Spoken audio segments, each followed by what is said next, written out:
Because the tests up here are the most expensive to run. Okay. I want to draw one quick diagram just to kind of drive what I was talking about before. So if you imagine a software system, let's call it a web browser application. So we have a web browser right here. This is my bad attempt at drawing a web browser. All right, and then we have our. This is our application code. All right. So this exists probably in, you're all Java developers, I'm guessing. So like think of this as like existing in a Java web container. Then you might have a database right here, and you might also additionally have other. This would be an external service. Sorry, I don't mean to stand in front of this. Okay, so this is a very simple diagram here. So when we talk about unit tests,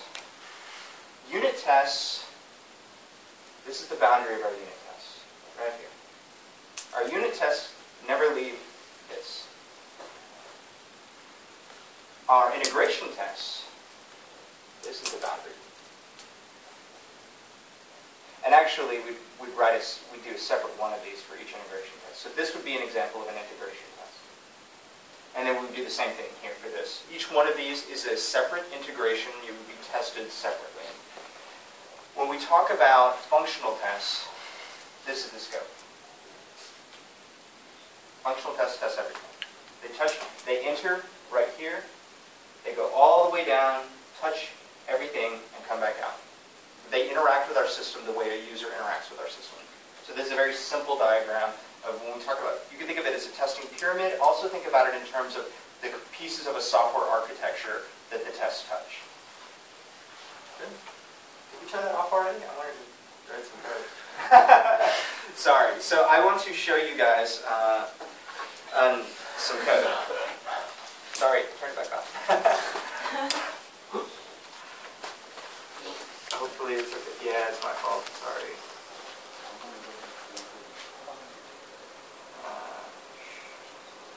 Oh no. Hopefully this is okay. Okay, this is probably okay. All right, so I have. Good.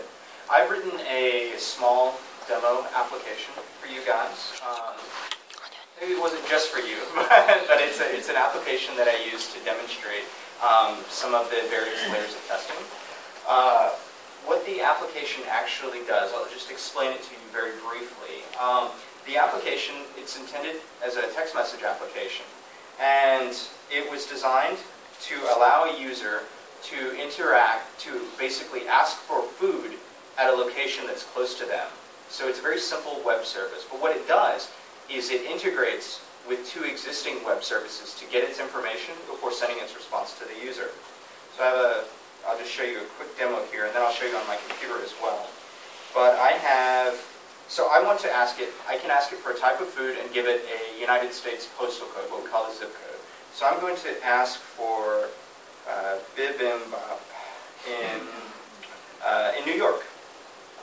So I'm going to send a message. I don't know if any of you can see that. Okay, I just sent it.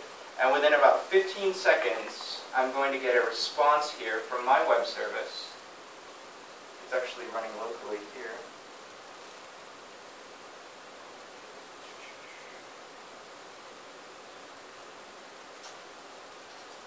Okay. Oh no. It just timed out. Hold on. Let me make sure I'm still connected.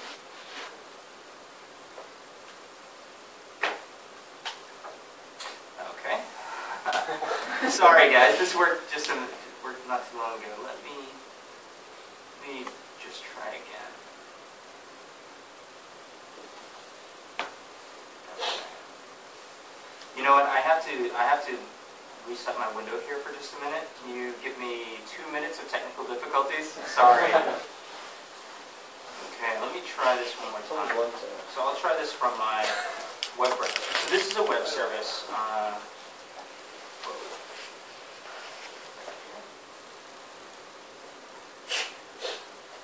going to send a text message. First, I need to start my service up.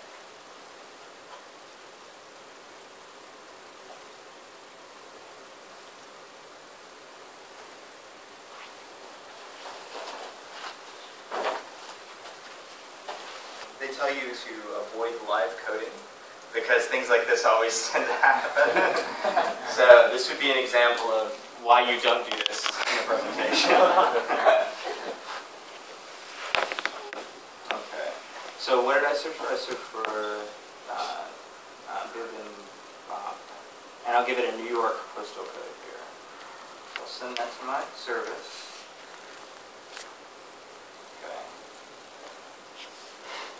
Expecting it should come across down here in just a moment.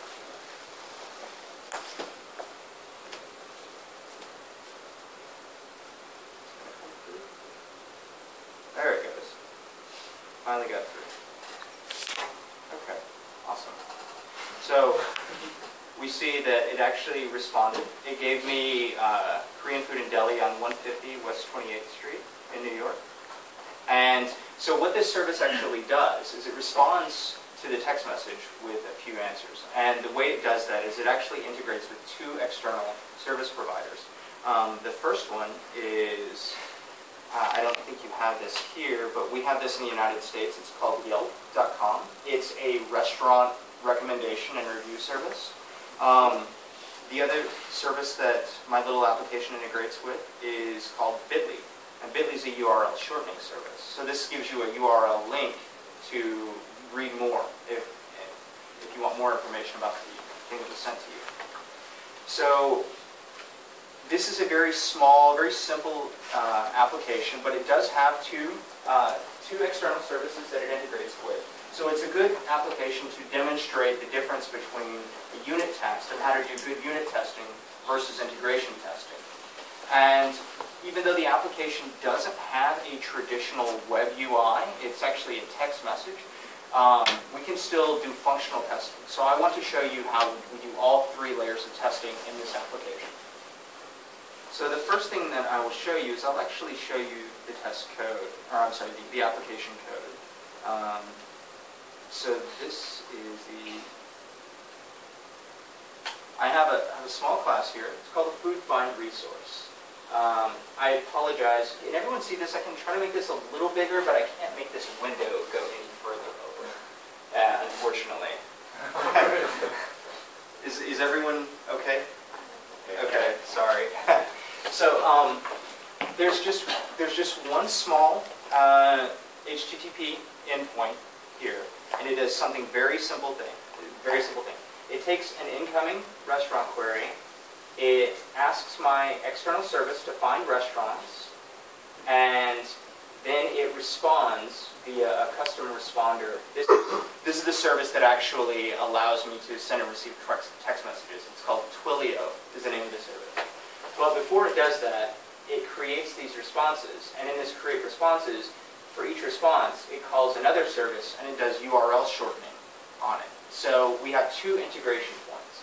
So I have this very small method. How many unit tests do you think I should write for this? One. Did you say one? Well, let's see how many I wrote. So let's go to my Food Find Resource task. And let's see here. In terms of public methods, so when we're testing, we can only test our public methods. So everything else in this class are all private methods. So the only public method I have is my find restaurants. So let me go and see how many tests I have.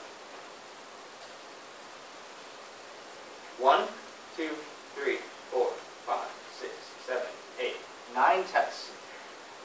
Why would I have 9 unit tests? Well, if you think about what I'm actually doing, even though I only have one public method here, let's look at what I'm actually doing. If we look at some of these named methods, parse query. There's there's an if block through here that throws an exception, and before it returns something. So that's two possible paths through my system, right?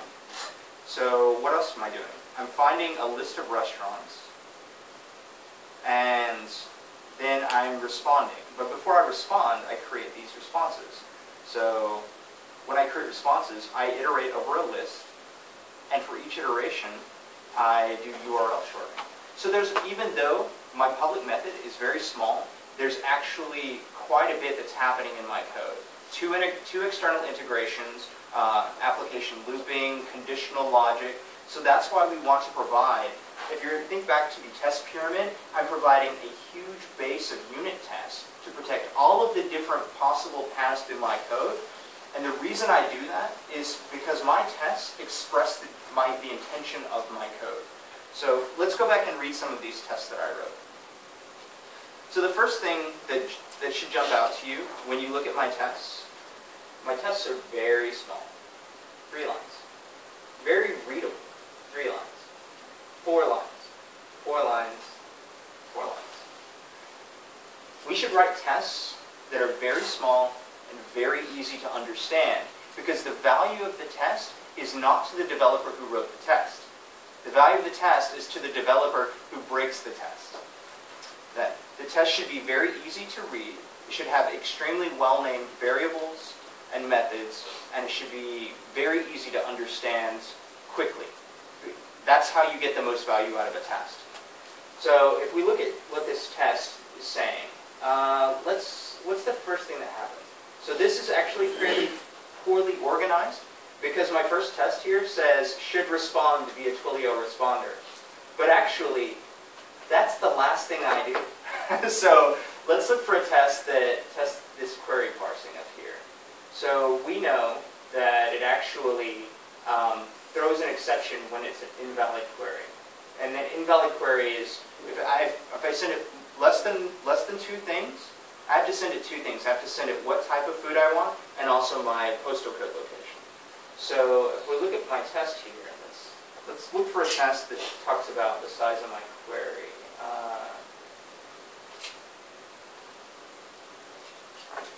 Oh no, I don't have one. Do I really not? Okay. So that's bad. So I'm actually missing a test. So what we see here, even though I have 9 tests, what am I missing? I'm missing tests for this condition right here. I don't have a test that tests this. So how do I know that this actually works? When we hit this condition, if this happens, if some developer comes in and says, well, I don't really understand. So first of all, let me run these tests. I'll just go ahead and run this whole file. I'll show you the danger. This is the danger. Okay, so I'm executing test 2. All of my tests pass, right? So now I'm going to go in and delete important code. So this seems like a fairly important bit of code, right? Yeah, I'm just going to delete it. Okay, I'll rerun my tests.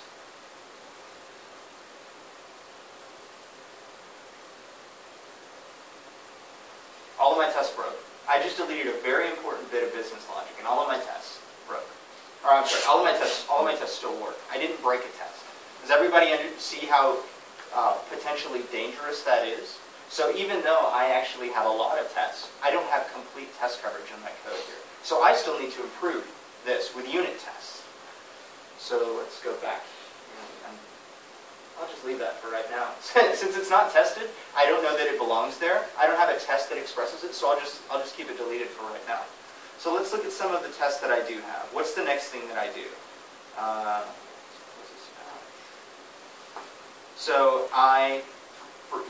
So this returns me a restaurant query, and then I send that restaurant query to our Yelp service. So let's look for tests which talk to the Yelp service.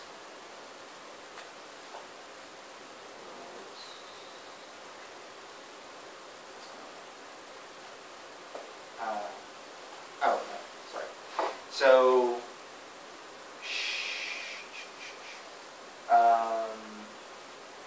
should query Yelp service with single word cuisine input parameter, or should query Yelp service with multiple word cuisine input parameter? So I have two different test cases here. In the first case, I'm passing it this and a postal code. So I'm saying find restaurants with this, with a one word and a postal code. In the next case, I'm saying find restaurants that are like this and like this. But this is what my input into my class is, right? My input parameter is returning this. This is actually testing my parsing logic, which parses this input string. The way it breaks it up, it's verifying that this parameter is actually chunked off as the postal code, and everything else is taken as a single string. So I'm testing application logic there. So if I look at my application code now, and see where it's actually parsing the query. So here, where I am, right, so I'm taking my last token here and then joining everything else and creating this pair object. So instead of doing this, if I were to delete this, or actually if I were to just replace this with something else and run my test.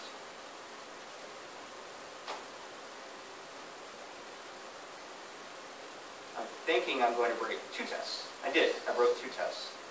And that's because I'm expressing very intentionally in my test how, where is it? Oops. Yes. So I'm expressing in my test how I want this string that's coming in from my external service, this one right here, how I want it split apart.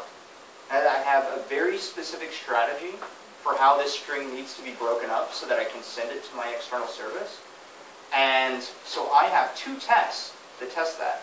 One of them where I'm just getting one parameter as the food and another parameter for the postal code, and another case where I'm getting multiple words. So I can now send it bibimbap and 10022, or I could go back to my application here, and instead of sending it this, I can send it just, let's try this, Korean food, and we'll ask for it in San Francisco now. So we're testing the intention of the code, and this should come back. We'll let this come back in just a minute. So that's an example. So what do I do after that? Going here into application code. So what else am I doing? So it looks like that came back. So we can see here, should get two more. Yep. So I sent it this Korean food 94102, and I got Muguboka restaurant on Balboa Street. So if Bona was here, she lives in San Francisco, she would probably tell me if any of these places are any good. But let's see. Okay. So I'm testing this bit of code now, that I'm actually interacting with this service. But I didn't actually interact with this service. So how does my code actually work? Here, so we saw that we ran the test. But how does this code actually work without actually talking to these services? Well, we use the concept of mocking out an external service. So if you read this this test here, what I'm saying is I'm specifying, first of all, that my input parameter is a mock class, and I'm telling it what to do when certain methods on it are called. So I'm saying when I do this, then return this information. I'm just telling it what I want, how I want it to behave, so that when it interacts with other components of my system, I get expected results from this. My Yelp service is that I'm verifying that I contacted the Yelp service with these parameters.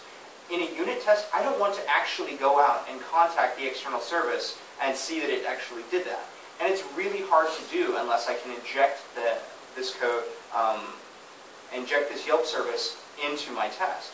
So the way I've done that is this is defined as a mock. I have a mock up here of the Yelp service. And when I create my resource, when I instantiate my resource, I use constructor injection to inject this mock into the object. So that way, so all of that happens, by the way, in the setup phase, in this before phase up here, because it's really not important to my specific test. What's important to my specific test is that I know that this is a mock, and that I interact with it, that I call its find restaurants method with these two parameters when my input into the system is this parameter. So a lot of that setup I moved out of the way to make my test very short, very readable. So we can go back and restore this to its working state now. Okay. All right. Yeah, okay, so that's good.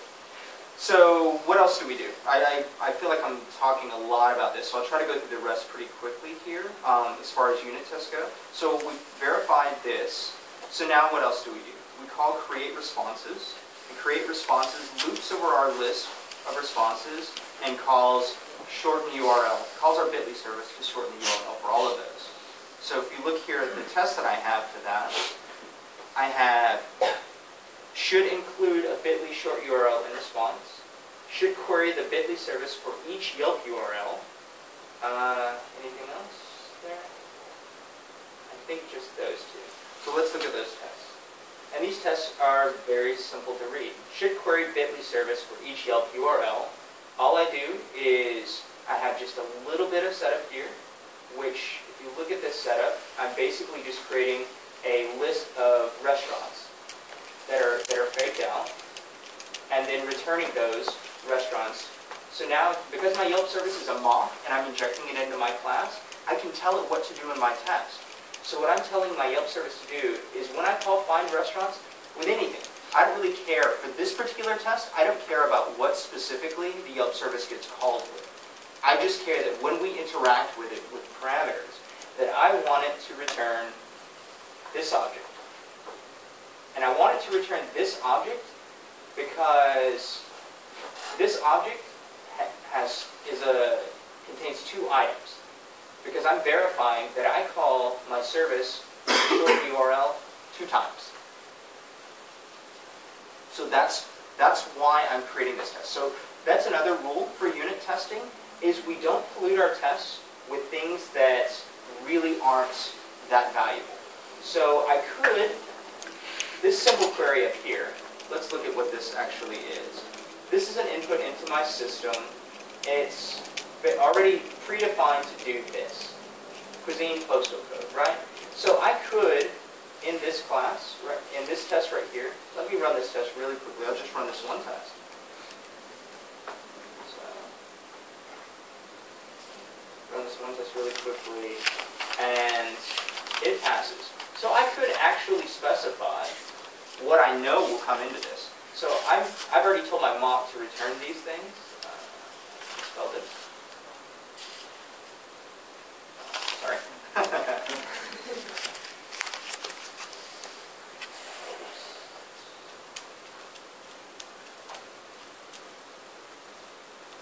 Is that right? Yeah. So now I'll rerun this. The test should still pass. Okay. Now my test does still pass. So where was it? Does anyone know where I was? Okay, hold on just a minute. I'll find it. Oh wait, actually. There we go. All right. So I could. So I changed this. So this is what it looked like before. It was just any string and any string. And now I'm specifying here because I know that that's what's coming in here. So why would I write the test the old way? Why would I write the test like this instead? Anyone got an idea?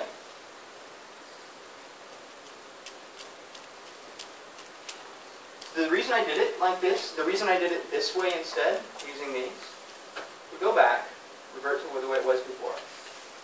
When I'm reading this, my eyes see this, I know that it doesn't really matter what I'm passing in here. I don't care about that. This test should ignore what's being passed into here. It's not important to this test, so I want to disregard it. And all I care about is that when I call this service, I get this object back. Because this object is important to my test. So if I have this the way I just had it here, looking like that, I would be distracted by the word cuisine and postal code. Especially if this test broke, I would wonder, is this string important? is there something wrong with this string that's making my test break? So it's a distraction to the actual intention of my code. Since my code doesn't, since this particular test, I'm testing the input to the Yelp service in other tests.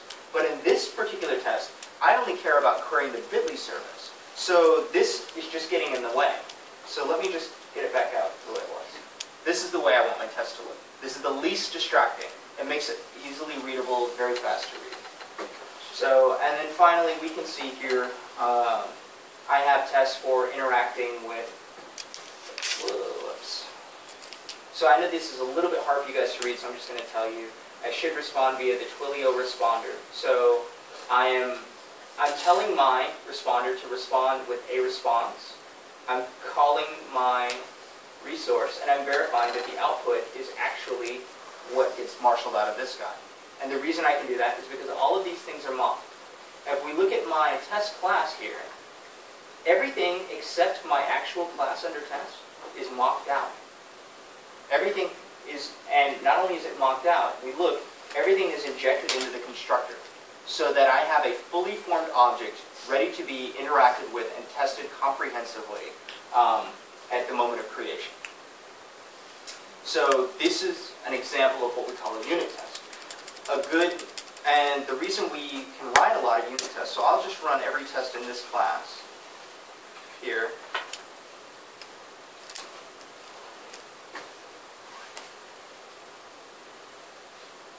And my tests ran in 0.7 seconds. 9 tests, they ran in 0.7 of a second.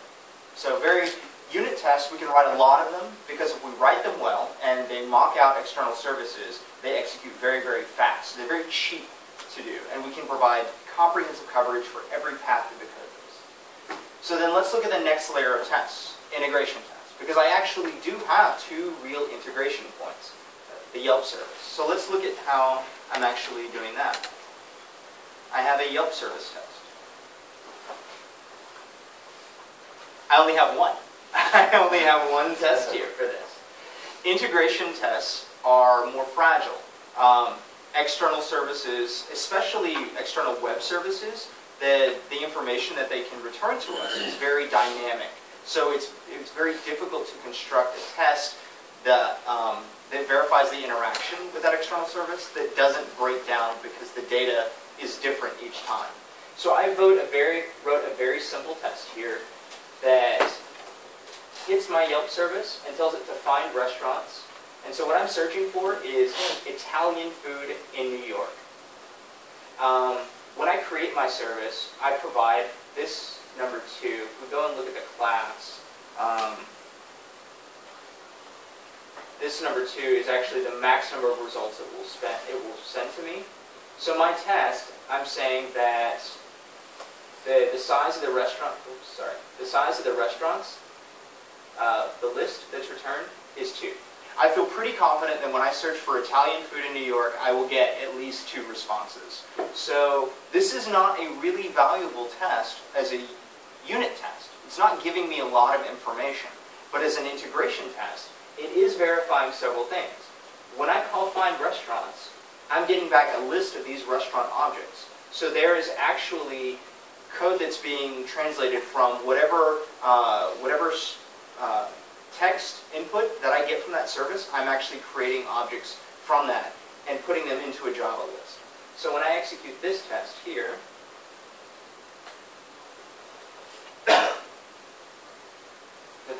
oops, I already have one predefined here. Sorry, this one needs configuration. Because I'm integrating with an external service, I need to provide it my API key. I have that in a configuration file. So this one is already defined to give it my API key. So I'll run this test here. So the first thing you'll notice with an integration test is it takes a long time. So that took 13 seconds. My test passed. It wasn't a great test, but it did verify that 2 things. 1, my external integration point is alive, and 2, the code I wrote to create restaurant objects from this service is actually still works because I can create a list of them. So, but it took 13 seconds to run that test. So could you imagine if I wanted to, if we go back to my food find resource test, because I am testing all of the paths to the code, every single test in this test class tests my find restaurants method. But I have already, and we know that I'm already missing some test coverage, right? We discovered that I actually am missing some tests. But as it is today, I have 9 tests. So if I had to integrate with my external service every single time I ran a test, one, it would be very hard to write tests. If you go back and look at the actual implementation here, my service is the one returning this list. And then that gets sent into here. So there's no way for me to interact with these objects unless I can inject mocks into the system. So unit tests, we can write a lot of unit tests that give us very fine-grained control over the behavior of our system. And then we write big integration tests to test all of our integration tests. I have another test here for the Bitly service. This is an even worse test. So this test, I'm trying to create a URL from whatever Bitly gives me back when I provided a URL, and then I don't really know what it's going to return. I have no idea what it's going to return because it generates a random URL. So the only thing I can really verify is if it's a valid URL, then I know that the service is probably alive and working. And if I run this test here,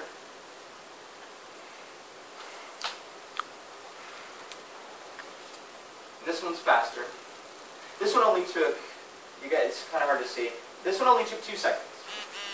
But I could run all 9 of my unit tests in just over half a second. So even though it didn't take very long, it still took 3 times as long to run this one integration test as it took to run all 9 of my unit tests. So it's still more expensive. But what you'll notice is that I have 2 external services, and I test them each individually. So here I'm just testing my Bitly service shorten URL. That's the only thing I'm testing. And in my Yelp service test, I'm just testing the find restaurants. So those are individual integration tests. What you'll notice here, this is something I mentioned when I was discussing the test pyramid, is I'm still working in my application code. Yelp service, this is my object. Yelp service, I created this object in my system. So another symptom, or another way to think about the difference between the next type of test that we get into is that everything that we talked about so far is within the scope of your own application code. So what are the other types of tests? The functional tests. So how would I work with a functional test? So I have created a new functional test project to test my application here. And I'm going to interact with it as a user. So the way this particular application works is this text message goes to the service called Twilio. And then Twilio sends my system a message. Go look up this information. And then I issue a response.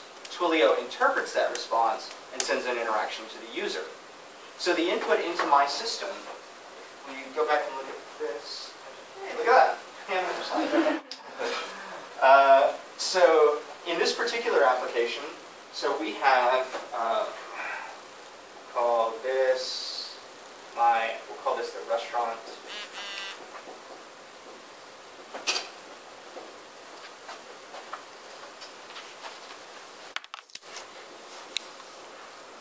Restaurant service, right? This is my service, and then it interacts with Yelp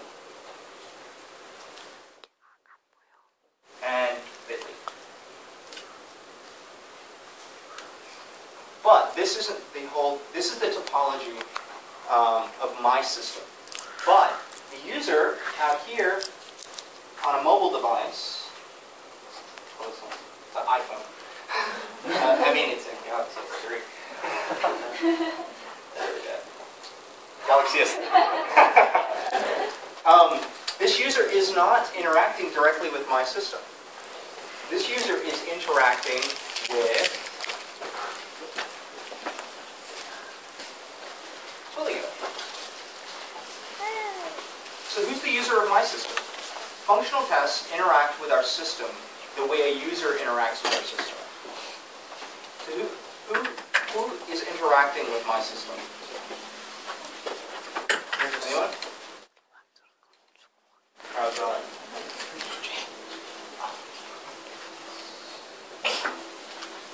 My user's Julia. So this, by the way, is just the input here is a URL param. So simple query param. And then the output here is XML. This guy speaks XML, so I have to respond to him in XML. And then he will send that. So this is system with a URL parameter, with HTTP. And I need to verify that what I get back is this and is the right thing. So let's look at what a functional test looks like. So when we talked about functional tests in the in the testing pyramid, we talked about them being end-to-end. So here, if we look at this, we have a simple scenario written out. When a user searches for Mexican food in a New York zip code, the response should have two results. I'm expecting that in New York it's safe to assume that I'll get two responses for Mexican food. And both results should end with the bit.ly short URL. So going back and looking at what I expect my response to look like here, it comes back and it has this bit.ly short URL. And if we look back at my application code, we know that when I implemented this, the last thing we did before we responded here in this create responses was we actually called the bit.ly service to shorten the URL. And then we format, and actually if we go back here and look at the address formatting, the last thing in each section is the short URL. So I'm expecting here in my functional tests that my responses should end with these bit.ly short URLs. This test isn't giving me a lot of information, but it is verifying that actually I'm hitting everything in the system before I get the response back. So I can execute this test here. Just go ahead and run it.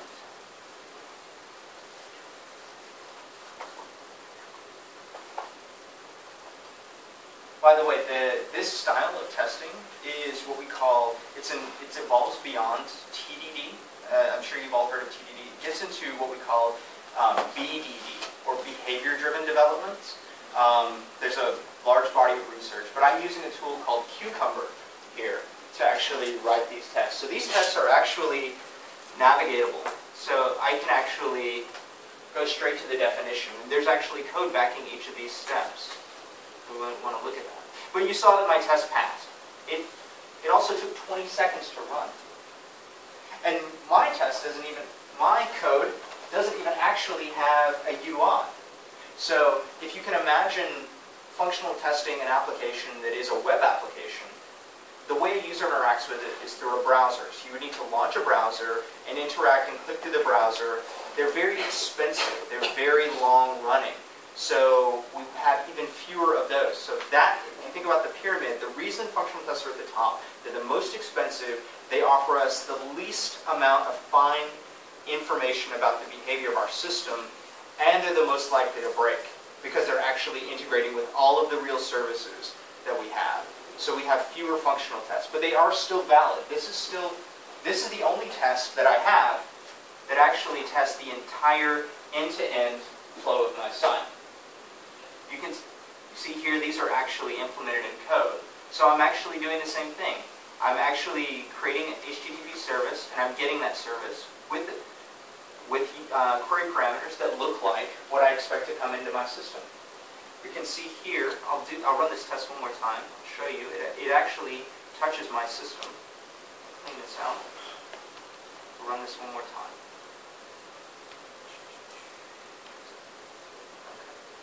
So I'll rerun this.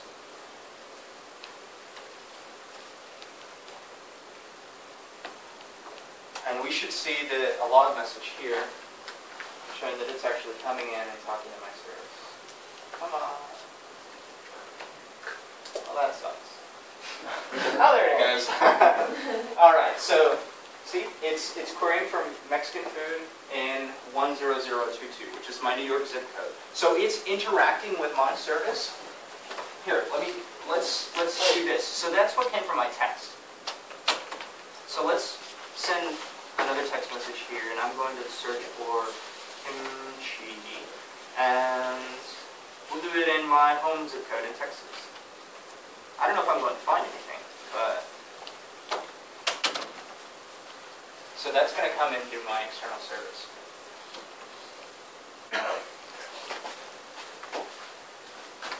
In a few seconds. There it comes. All right. So we're seeing here, if you look, that my test hit the exact same endpoint here.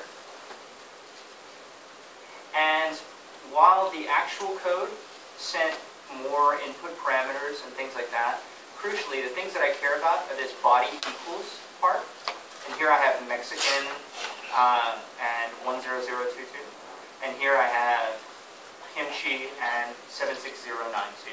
So my functional test is interacting with my system the way a user, in this case, Twilio is my user, it's interacting with my system the way Twilio interacts with my system.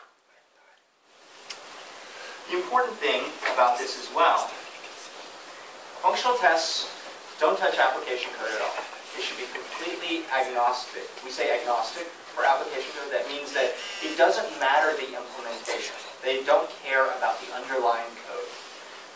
To show you what I mean by that, I've written the exact same application. So this was a Java application written. So this is written completely in Java. I wrote the exact same application in Ruby on Rails. I'll show you guys. So you see here that I get a cuisine and postal code from my inbound. I call my Yelp service to find, and for each restaurant, I call my URL shortening service. This is bit.ly to shorten the URL before responding. This block of code is exactly the same as my Java block of code. So let me instead let me spin this guy up. So I'm going to start a server really quickly here, and I'm going to redirect input. Instead of going to my other application, I'll go into this application instead.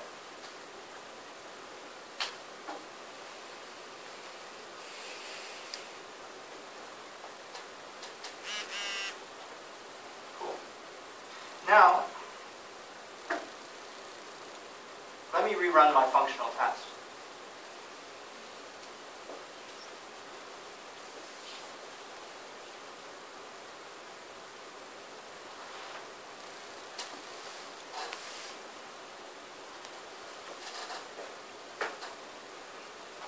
Looks the same. It's coming in here. We'll go back and look at the functional test. Functional test is green. Your functional test code is a separate part of your system. It's completely distinct from your application code. This allows you the freedom to change, move servers, even completely re-implement. The functional test shouldn't care about the implementation. So I wrote the exact same applications using two different technology stacks and pointed the test, and the test didn't care. All the test cared about were the inputs into the system and the outputs out of the system were the same. So that is my presentation on testing, on unit testing, integration testing, and functional testing.